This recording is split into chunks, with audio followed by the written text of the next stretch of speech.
કદમગીરીથી પગી જા બગદાણા ને ત્યાંથી આવી જાય સીધા હવા મહેલે.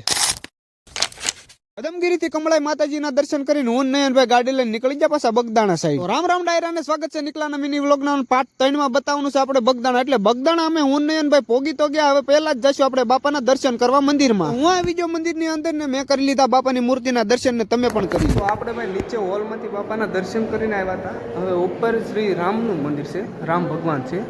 બાપા સીતારામના તો દર્શન કર્યા, હારવાર શ્રી રામ જાનકી અને શ્રી લક્ષ્મણના પણ આપણે દર્શન કરીને જય શ્રી રામ કોમેન્ટમાં તો લખવું જ પડશે.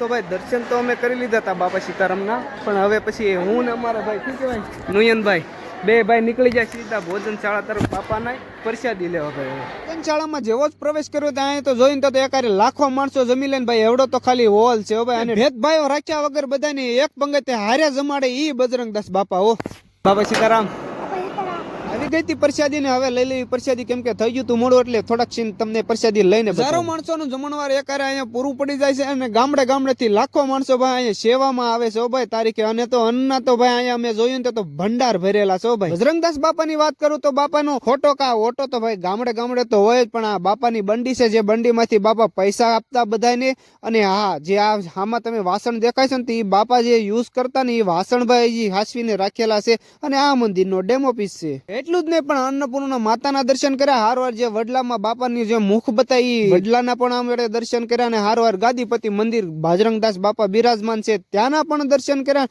અને હારવાર જે આપણે કાળ ભૈરવ દાદા જ્યાં બગદાણામાં બેઠા છે ને એ કાળ ભૈરવ દાદાના પણ આપણે દર્શન. બગદાણા બાપા સીતારામના દર્શન કરીને હું નયનભાઈ આવી છે હવે પવન મહેલે. તો આજનો વ્લોગ કેવો લાગ્યો કોમેન્ટ જરૂર કરજો.